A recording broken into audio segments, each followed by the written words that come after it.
portfolio that, Okay, I'm recording now.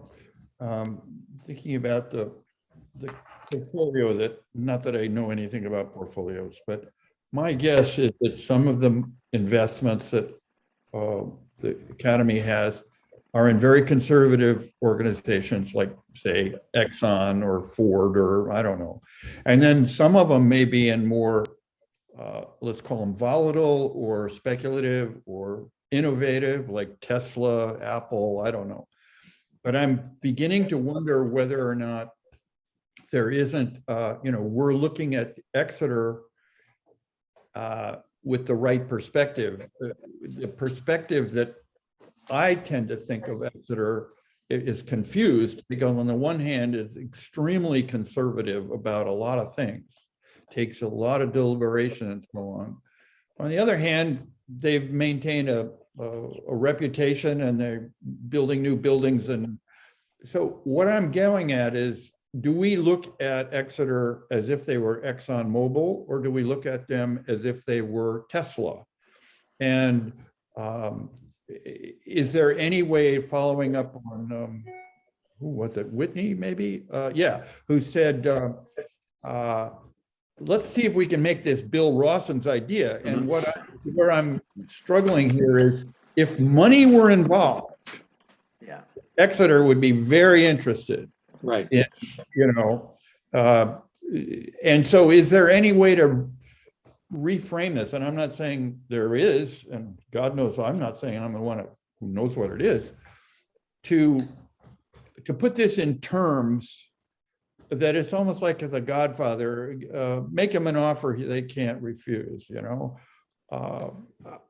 I don't know. Right now, we're trying to pound on the castle gates, and I'm wondering if there is some other ways that might. I think we should pound on Bill Gates. I think what we need to do is to go to Tesla and say, wouldn't you like to make a contribution with due credit to you to alternative energies that would save the planet, and have that as an offer to Exeter, which Rawson would surely be interested in accepting. That's a different project, Peter. No, that's a different project. Not a bad idea. I know it's a different project, but in this letter, in this magic letter that has to hit just the right notes, that could be implicit. That kind of industry support could be implicit, couldn't it? Or well, I mean, everything that I read about the overall issue that we're talking about here is a recognition that the thrust of our culture, the capitalist, industrial capitalist culture, to make where making money is really the bottom line of everything, it has to change, and there isn't great fortunes to be made in doing the right thing as we go forward. So it's sort of hard to pitch it that way as an enterprising. But at the same You're time, you're not going to put a paragraph like that into your letter to Bill Rawson. Well, no, but I'm just saying, but it would be very hard to create a message that saying, and this is going to be, you're going to really clean up if you do follow this path, because that's not. but I do think that there certainly are foundations out there willing to support a program like this. Mhm. I can name one, the Jeremy and somebody Grantham Foundation. Right, would be one, and we could certainly hit a couple of high notes like that, and offer that we'd be willing to Explore. explore. What about Tom Steyer? Tom Steyer's a billionaire. He went to Exeter, and he ran as a presidential candidate on a climate. Mhm. There you Perfect. go. That's Bingo. perfect. Okay. Look, guys. I don't mean to be, too much of a wet blanket here, but let's try and start small. Yes. And see if we can be successful in, creating a relationship here with Bill Rawson and going forward. And then if it works out positively, then we can add on some of this other stuff later on. But to think about, right now, that one of us is going to go to Bill Gates and try and get $1 million grant to give to Exeter to, bring about a new course on climate leadership. I mean, come on. we're not going to do that. No, this no, year. the way to Okay? do that is to get Bill Gates and Elon Musk and Jeff Bezos competing with each other for who's going to do the best job. I mean, Well, that's the way they like to that's fine operate. too, but but let's start with something small and realistic Right. first. Get And the- then, get the- and then get- build yeah. on top of that. Right. Get the dialogue going. That's the Well, next. the dialogue going is important, but the counter argument to that is that if we muff it by coming in with something pretty tedious in Rawson's eyes, then he's going to close the door forever. So dangling something really interesting on the financial side, implicitly, of course, Yes. I think is important also.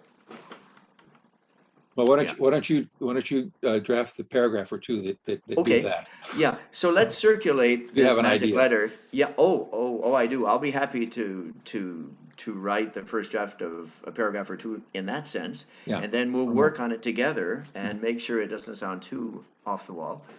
Yeah, Keep in mind that, well, at least Tom Steyer and Mark Zuckerberg both went to Exeter, and they're both have more money than God. And so I don't know whether one would stick within the Exeter alumni world, or you'd reach out, like you said, to Jeff Bezos or Bill Gates or Elon Musk, or how about Tim Cook? I mean, there's plenty of people out there who want to be known as bleeding edge innovators. yeah, exactly. And to the extent that they would buy into to $1 million for these guys is chump change. That's- You know, They nothing. earn that every hour. Yeah. So Yeah, I'm but I not- think we also, yeah, but we also have to remember that even if we show up with $10 million or $100 million, Exeter is looking at this. Who do these alumni think they are, Mhm. trying to bribe us to do, to Oh, do my it their way? Yeah. I mean, we have to establish the relationship first Right. with the powers that be, and then if that is successful, then we can build on that. But trying to develop these really grandiose ideas at this stage, I just think is not the right sequence. That's my personal Yeah. opinion. Well, I agree entirely, Nat. That's Yeah, I agree with you totally, Nat. I'm just trying to go past. Right, I understand. Yeah, but I'm very practical. We felt to start with step number one. Okay. I'd like to ask Joe Duane, you've been sitting there listening to all this. What are your reactions to how far we've come in this discussion now? Well, I mean, back to concrete steps, I think, we alert Rawsons somehow, in some degree, so we don't take him by surprise. And we move forward to contact and get a dialogue going with some active students and as well as other alumni. In terms of, what is the essence of it, the question I would pose to Exeter administration, faculty, whatever, what course at Exeter is more important for the future of the students who are there today and who are going to be there, in the future? What course? French literature, English history, that Exeter needs to recognize the climate crisis. That is where we start. We were talking before about, the very first word is climate. The very next word is disruption. And then the very next word is crisis and catastrophe. This is a recognition on the part of the Exeter community of this fact of life. And that if they are in a leadership incubator, they are developing leaders in pre-law, in pre-medicine, in pre-business, in pre-education, they need to be, the recognition, they need to be developing leaders who can address the most critical issue facing the future of the students that are entrusted to them.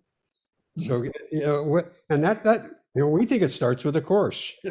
And if they get it, maybe it doesn't necessarily need to be that, but what is their idea? What better? How else are they going to address this? So it's a recognition, across the entire community that climate disruption is the crisis, the unprecedented in human history, is coming on us nonstop and needs action. Action needs leadership. And maybe the first action that Exeter would end up taking might be to embrace that idea, to take that challenge on, and to take it upon themselves to spend some time with all of the faculty, or as many you wanted to talk about what they should do in response to that. Yeah. To get a few faculty members really motivated. Right. Because So this is not a question of whether we should add a program in Chinese language to the curriculum, or whether we should add a course in computer science to the curriculum, or any other domain, or any other discipline, any other field of study. Climate crisis is unlike anything else, and it needs to be addressed. Yep. And needs to be recognized to be addressed. Yeah. I like the idea that Joe has touched on, which is to ask the question or the questions of Rawson himself, right. and ask for a response, and that, I think, would force him to think about it more seriously. Oh, I'll share it with the other faculty. He's got to respond. So I like that idea of asking questions in the letter. I think that's a good idea. Well, Rather than a sort of soft pedaling a lecture, we actually wind up asking some questions. Yeah, I think that's important. Yeah. And say, that we have ideas, but what are your ideas? That gives him respect, that expects him to act as a leader, which is what we're hoping he will. Okay, just let me again jump in here. Last week, I sent Principal Rawson a letter about sexual misconduct. And I expect to get something back from him that says, thanks a lot, great ideas, and we'll see you later. Now, he let's say he gets a letter from Conrad next week. And how many other letters do you think he gets in the course of a week on controversial subjects that don't have easy answers? Yeah. And he's not going to be able to develop a 7-point response to each of these letters that he gets from various alumni. So he's kind of like triaging all this stuff, hoping that the dam is not going to burst and carry him away. So we have to look at this from his point of view too. Absolutely. Like, we have to be realistic in our expectations about what we get back from him. And again, I come back to the point of we're trying to, engage him in a relationship going forward where he's going to be interested in what we're doing and want to cooperate with us before we get too many huge ideas on the table. So I'm sorry to keep beating this drum, but I just think it's important that in the long run, if we're going to get something done, we need him to help us. He's not going to be leading the charge, but if we can have his support, and he'll say, well, look, I can't really deal with this right now, but why don't you go and talk to so-and-so and see how that works? Or you want to meet with some of the student groups? Fine, meet with the student groups. If we can get that much back from him, I think that's progress. I think that's big progress. Right? That would be huge. Yeah. That'd be a plus. Yeah. I got an email from Jonathan Coles about 3 weeks ago, and he sent me a list of what he calls the PEA do-good trustees. Yeah, Did you share that with me? Oh, okay. No, perhaps another door to knock on would be this list of incredibly sort of socially oriented trustees, and they're from all different classes too. Well, that should go into Conrad's letter too. Okay. Saying that we are aware of certain trustees who seem to have an interest in this area, and we are intending to be in touch with them to let them know that we exist. And if we can develop a dialogue with them, we just want to keep you informed, Principal Rawson, that this is another thing that's on our list of things that we would like to do. So again, to try and we want to cooperate. We want to develop relationships with various members of the Exeter community, and we're going to keep on working on this. So that would be my suggestion. Something that you don't want to put in the letter is that Jonathan and I are writing a song where about climate action leadership. I've Great. done the lyrics, and he's going to be singing the melody, and I'll be singing a little in the Nashville country style, and it's based on Hank Williams' song, the "I'm So Lonesome I Could Cry," and we name the Amazon forest and the Asian rhino and so on, and And say the royalties will they're go, so the roy- threatened I could cry. the And- royalties will go to the Exeter Fund, right? Absolutely. So, All of them. all $3.29 will Yeah, will right, go to that. exactly. But so we're hoping to perform that if it's ready on the next class Zoom, the general one with Terry Vogt. But anyway, Sure.